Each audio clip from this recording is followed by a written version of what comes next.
I just wanted to enjoy a peaceful retirement in my small villa. But I never expected to find myself in a tense standoff with a power-hungry Ho president. How could a small garden spark a legal battle that would change the entire neighborhood? I am Michael Dawson, 65 years old, a former Supreme Court justice who served for over 3 decades, handling countless intense legal cases. That career taught me to be cautious, to uphold my conscience, and to remain calm in the face of any challenge. After retiring, I chose to settle in a luxurious suburban community, hoping for a quiet life. But little did I know, this place came with a troublemaker, Margaret Miller, the president of the Homeowners Association, HO, and that's where everything began. This neighborhood is about a 30-minute drive from downtown, a wealthy suburb with elegantly designed neoclassical homes. Each house features a spacious garden, marble-clad balconies, and intricately wrought iron gates. The streets are lined with neatly trimmed trees, and the walkways are so clean that they seem untouched by even a single scrap of litter.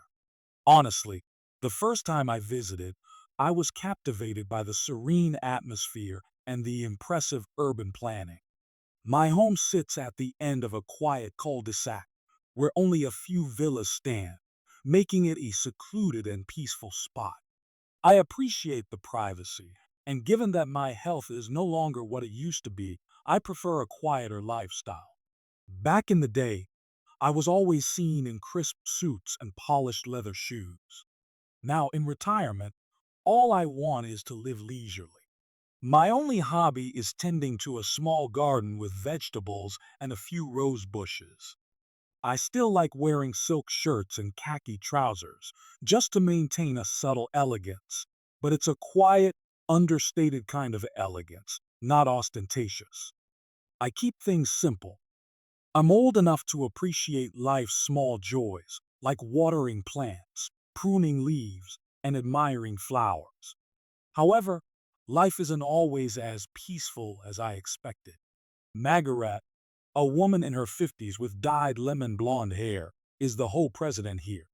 This association enforces strict rules on exterior design, landscaping, wall colors, curtain styles. Essentially, anything that affects the neighborhood's uniformity is under their control. At first, I thought these regulations had their merits, helping maintain the area's aesthetic appeal. But soon, I realized that Margaret had turned her whole presidency into an authoritarian reign, using it to intimidate residents excessively. Margaret often wore slightly outdated Prada dresses, accessorized with gaudy oversized jewelry, and always carried herself with an air of superiority, chin raised, barking orders. She had a habit of waving her hands dramatically while speaking, and her shrill voice could cut through the wind, especially when scolding someone in the middle of the street. Some neighbors even told me she once forced a homeowner to remove their flower pots simply because the flower colors didn't match the house paint. That day, she stood in the middle of the road yelling, "This is a prestigious neighborhood. We can't have it looking like a circus with clashing colors everywhere." Margaret saw herself as an untouchable queen, proclaiming, "No one breaks whole rules while I'm in charge." I just wanted a peaceful life and had no intention of getting involved in conflicts. But trouble isn't always something you can avoid, especially when it comes knocking simply because you planted a few vegetables and roses. From the first day I moved in, I could already sense the tense atmosphere. While unpacking, I heard a commotion outside my window. Looking out, I saw Margaret pointing and yelling at a young couple for temporarily parking their car while unloading their belongings. Despite their attempts to explain, she coldly called security to find them on the spot. When it was over, she lifted her chin and smirked triumphantly, as if she had just carried out some grand mission. I simply shook my head. I understood that rules were rules, but the way she flaunted her power was unpleasant. Still, I told myself, "I'll just follow the regulations, mind my own business, and avoid unnecessary trouble with someone like her. But she came looking for me. A week after I moved in, I began planting rose bushes along my garden wall. I had a morning ritual, sipping tea in the yard, breathing in the fresh air, and tending to my flowers. I also started growing some vegetables like tomatoes, lettuce, and herbs. I thought, at my age, what could be more satisfying than growing my own fresh produce? Besides, I had every right to do what I wanted in my own yard, as long as I wasn't causing harm or disturbing my neighbors. But then, Margaret showed up one afternoon. She wore a light blue dress, cinched at the waist, with a chunky metallic belt. Her lemon blonde hair styled into a tight bob, and in her hands was a stack of hoe documents. Her face was filled with self-importance. She didn't even bother knocking. She just stood on my doorstep. With a sharp, condescending voice, she said, "Mr. Dawson, we don't allow residents to plant whatever they please. This is a luxury community, not a farm." I was slightly surprised, but remained composed. I set my teacup down, stepped outside, greeted her politely, and asked what the issue was. Margaret immediately flipped through her papers and said, "Look here, nowhere in the HOA's approved plant list do you see vegetables or roses. Did you even read the homeowner's rules before moving in?" Before purchasing my house, I had indeed reviewed the key clauses. Nowhere did it state that vegetable gardens or roses were prohibited. The rules only vaguely mentioned that residents should maintain aesthetic landscaping and ensure harmony with the existing architectural style. I remembered this clearly because I am, by nature, meticulous. Taking a sip of tea, I smiled calmly and said, "I don't see any whole clause that forbids vegetable gardens or roses. Could you point out the specific rule that prohibits them?" Margaret lifted her chin, clearly trying to assert her authority, flipping through the pages awkwardly. Then she hesitated before saying, "Rules can change. We're the whole board, and we have the authority to make additions." Seeing the way Margaret spoke, I immediately knew she was trying to force her authority. Since she couldn't find a clear rule to enforce, she believed that her title as Ho President gave her the right to change the rules whenever she pleased. I nodded, gave a polite smile, and simply stepped back inside. I didn't slam the door in her face.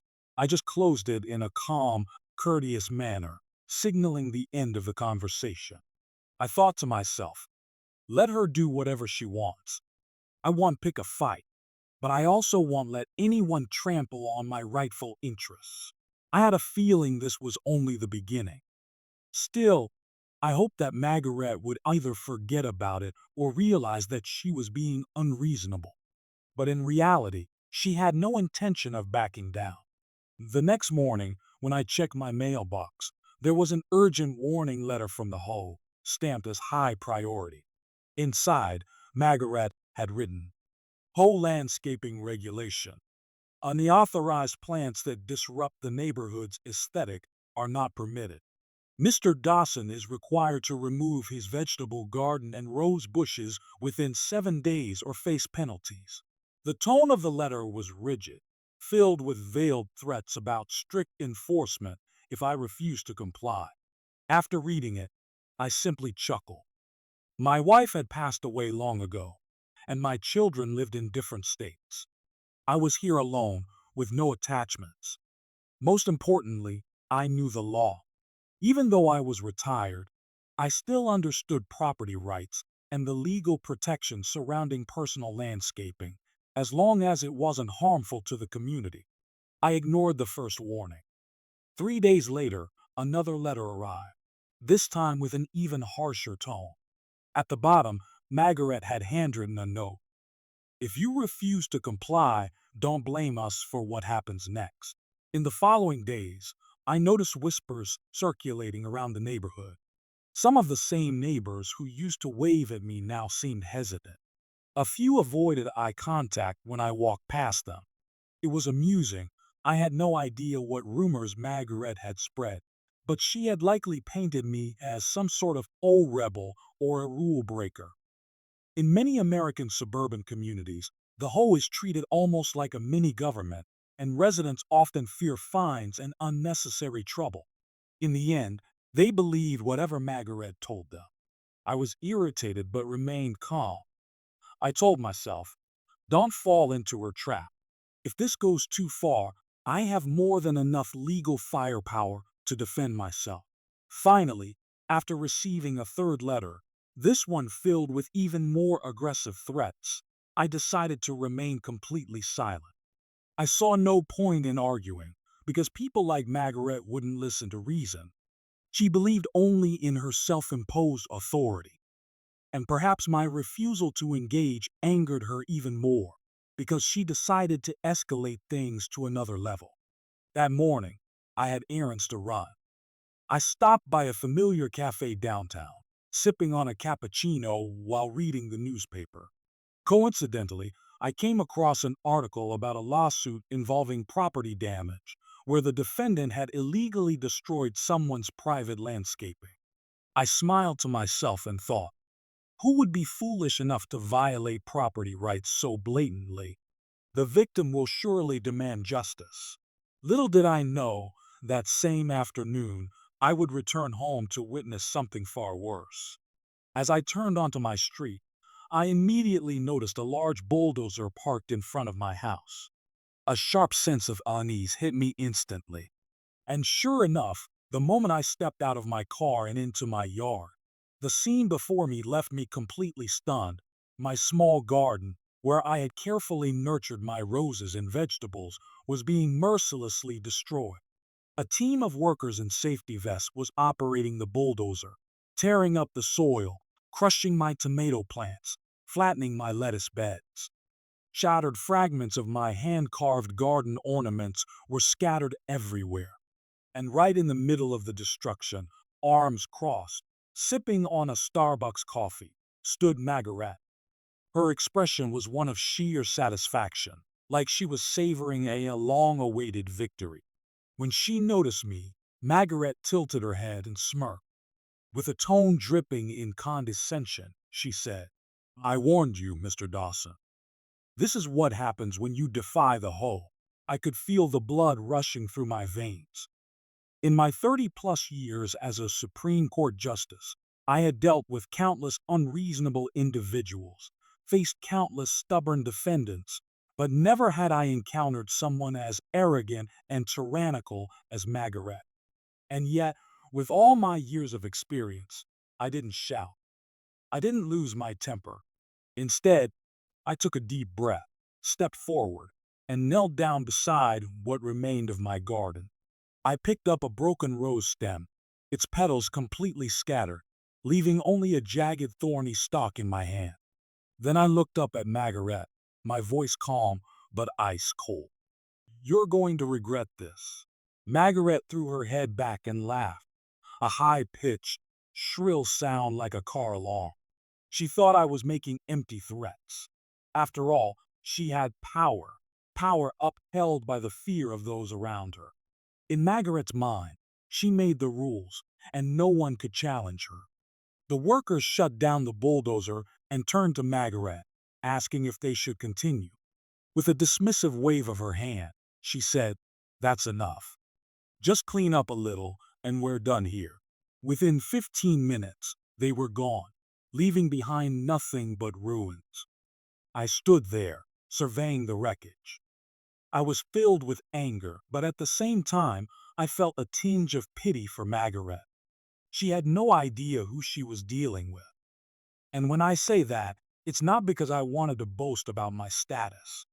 It's simply because I knew one truth. The law always has a way of protecting those who have been wronged.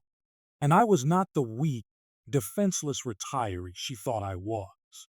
I had simply been playing the part of a quiet old man, trying to enjoy a peaceful life in this community. I had been willing to overlook minor nuisances, but Margaret had crossed the line by destroying my property. Justice had to be served. And if anyone was going to uphold it, it would be me. a Supreme Court justice, even in retirement. That very evening, as I was still fuming over what had happened, my doorbell rang furiously. I opened the door to find two police officers standing outside. They asked to speak with me. Behind them, Margaret was pointing wildly in my direction, her voice shrill with outrage. I want him arrested immediately. He's a troublemaker.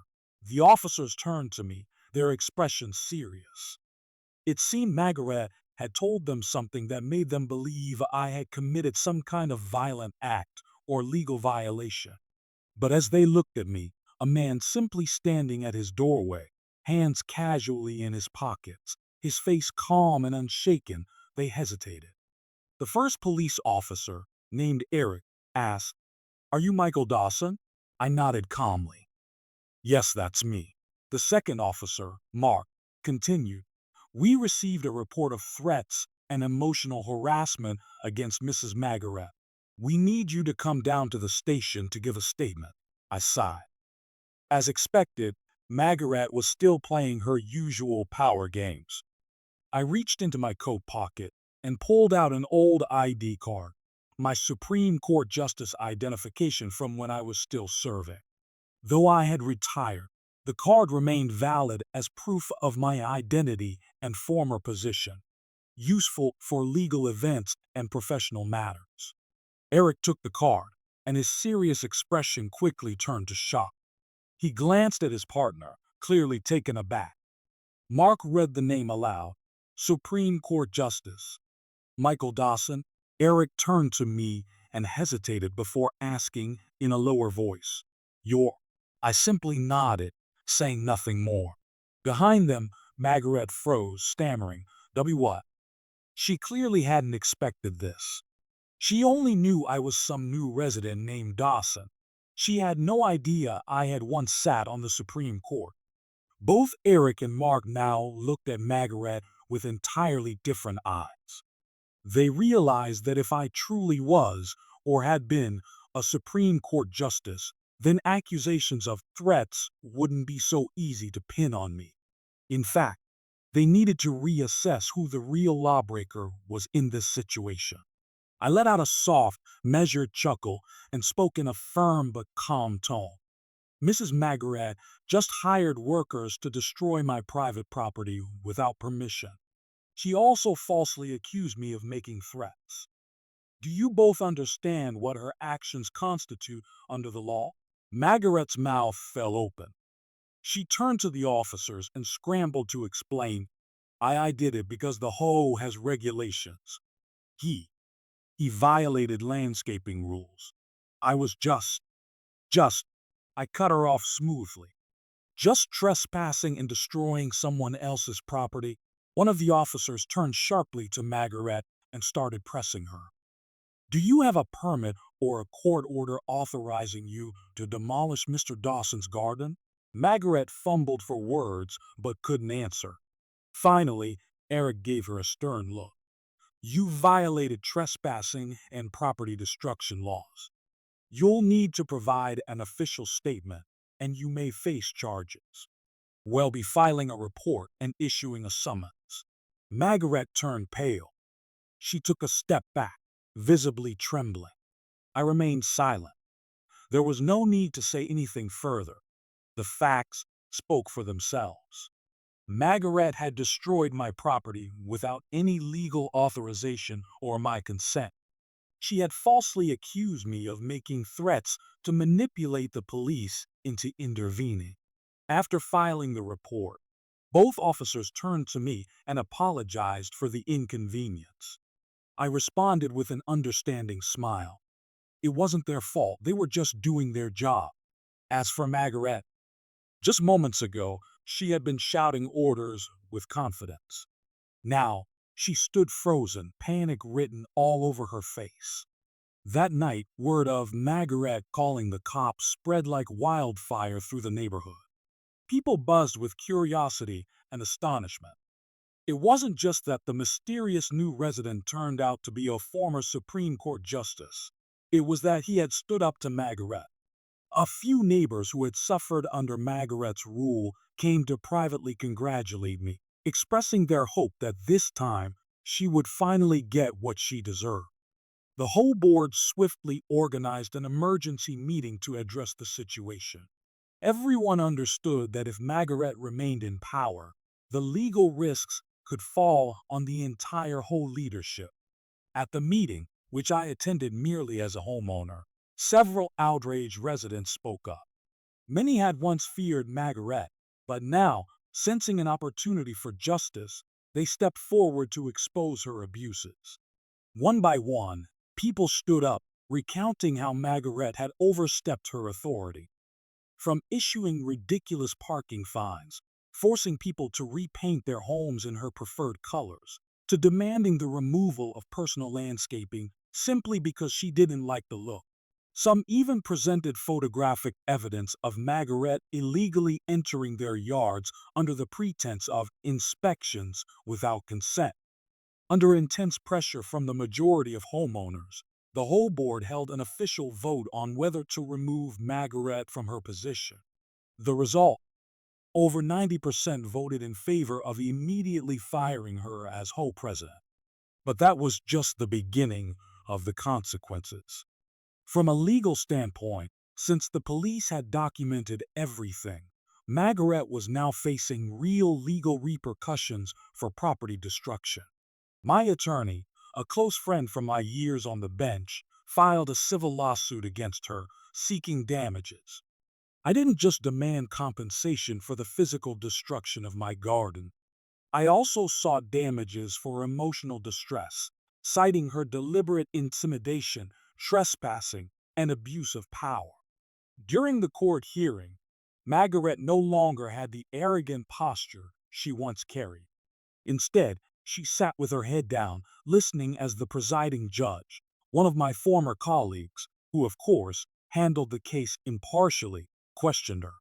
Margaret attempted to argue, "I was just enforcing HOA policies." But the court pressed her. "Show us any legal authorization permitting you to destroy Mr. Dawson's property." Of course, she had none. And even if the HOA had approved such an action, that still wouldn't have been a legal excuse for damaging private property without following proper legal procedures. The final verdict: Margaret lost the case. She was ordered to pay over $50,000 in damages, covering garden restoration costs, irrigation system repairs, replanting expenses, and compensation for emotional distress. That sum was no small amount for Margaret. She had always portrayed herself as wealthy, but in reality, those Prada dresses and ostentatious displays were likely funded by loans or savings stretched thin to maintain appearances. With no position left and a heavy financial penalty hanging over her, Margaret soon found herself in a downward spiral. In the end, she was forced to sell her house, the very home where she once ruled over the neighborhood with an iron fist, just to pay off the lawsuit. Not a single person in the community offered her any help. The day Margaret left, I happened to see her standing by an old SUV, loading boxes into the trunk. Gone was the heavily made-up, commanding presence. She was now just a woman with disheveled hair, dark circles under her eyes, and an air of exhaustion that was almost pitiful. For a brief moment, I recognized the frailty she had long concealed beneath her fabricated aura of power. She climbed into the car, slammed the door shut, and drove away without a word. No one stood to see her off. No eyes turned in her direction. Her departure was quiet, unnoticed, and unmissed. It was a stark reminder of an old truth. Those who abuse power to oppress others will eventually find themselves cast aside. When everything was finally settled, I looked at my garden, still in ruins. I had hired workers to clear the debris, replant the roses and vegetables, and restore what had been lost. It was a painstaking process, but I wasn't in a hurry. On the first day of the restoration, I rolled up my sleeves and planted a young rose bush alongside the workers. The gentle May breeze carried the scent of damp soil, the rustling of leaves filling the quiet air. I closed my eyes for a moment, imagining the day when this fragile plant would bloom again. One afternoon, as I was brushing dirt off my hands, a young neighbor approached me. He was the same man who had once stood silently by while Margaret fined him and his wife for improper parking. Now, he hesitated before speaking. "Judge, do you feel satisfied?"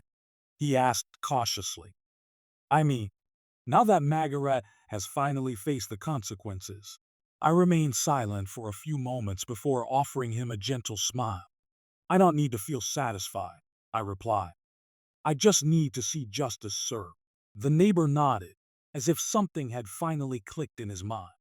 He gave me a respectful nod before walking away, perhaps relieved that the suffocating grip of Margaret had lifted from the neighborhood. That evening, after a warm shower, I settled into my armchair, poured myself a cup of hot tea, and absent-mindedly ran my fingers over my old Supreme Court ID card. Memories from my 30-year career flooded back like scenes from a film. I recalled the countless cases, the faces of people seeking justice, the sleepless nights spent deliberating over life-altering verdicts. There were moments of such immense pressure that I could feel my hair graying, my heartbeat quickening.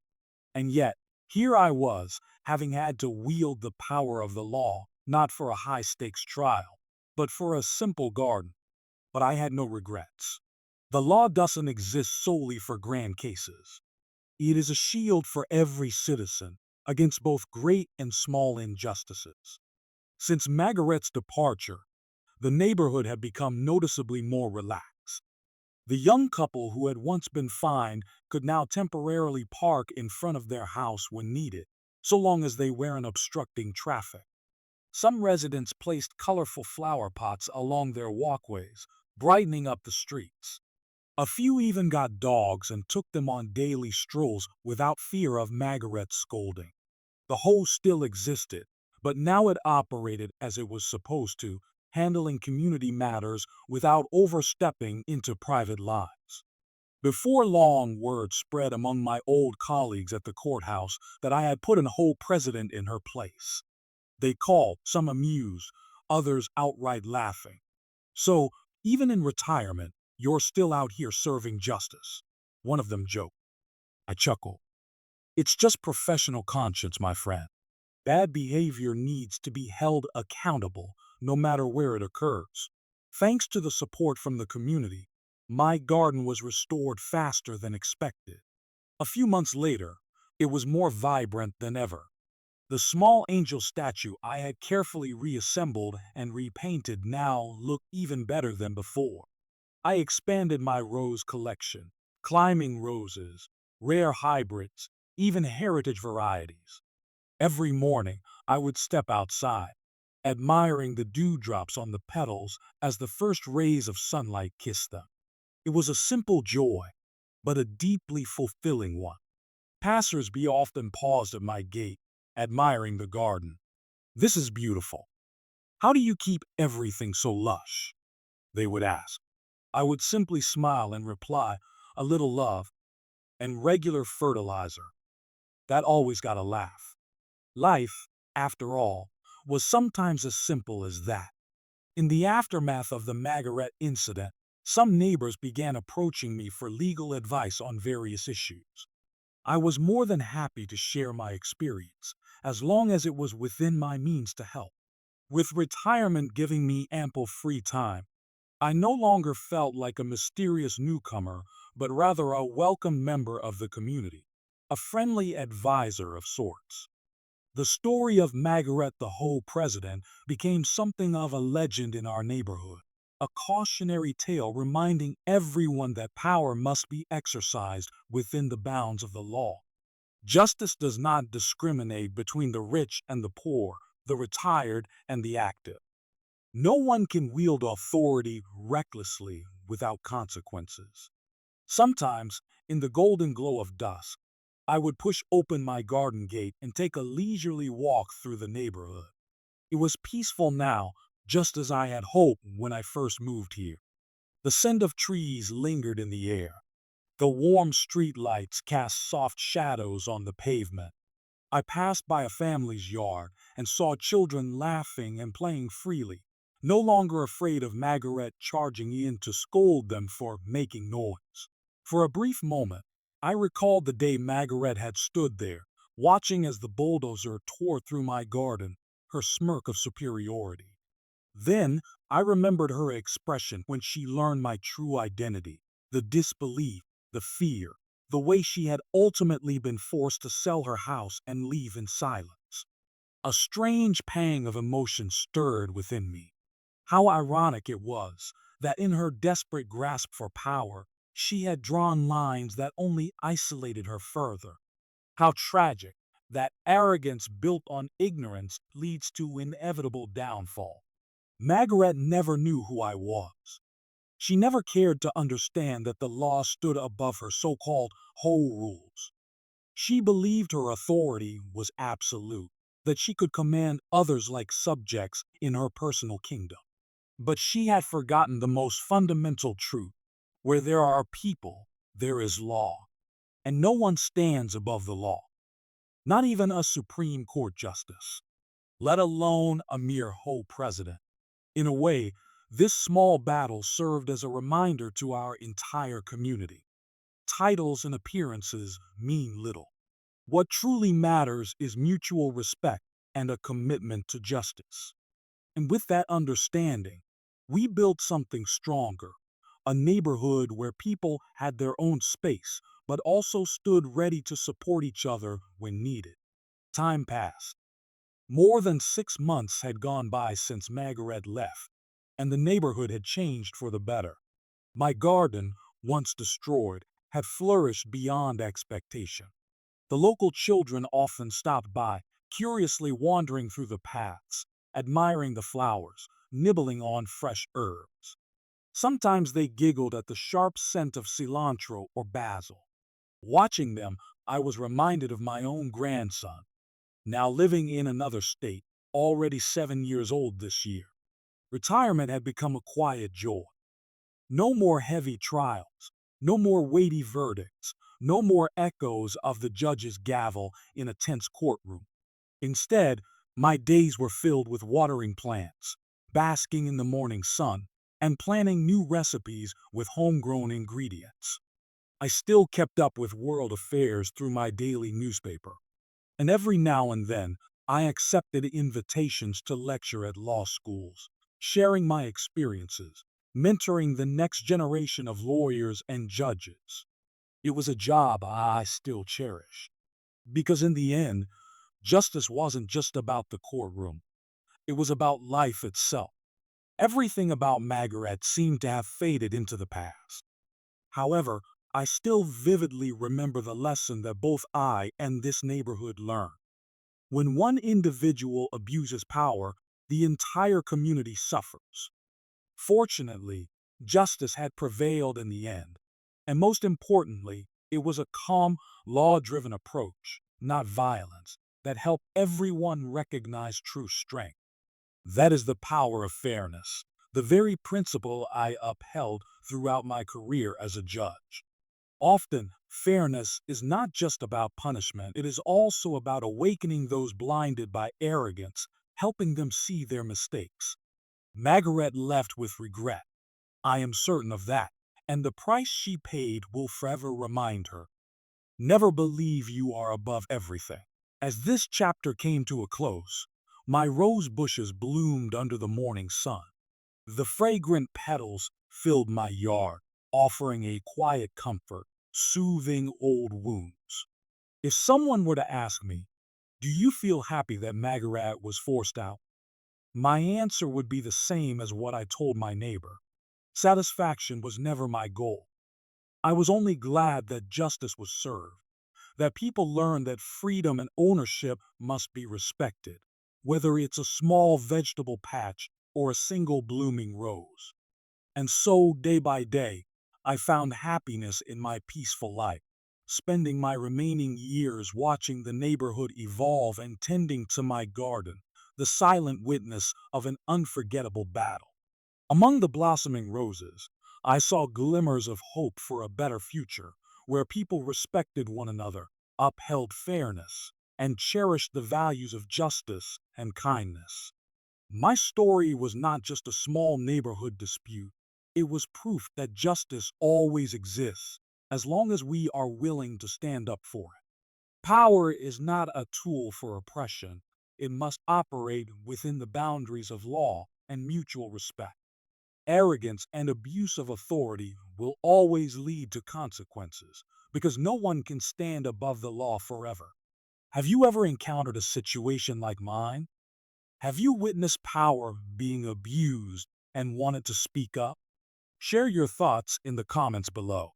If you enjoy stories of justice, dramatic turnarounds, and seeing abusers of power finally get what they deserve, don't forget to subscribe to our YouTube channel.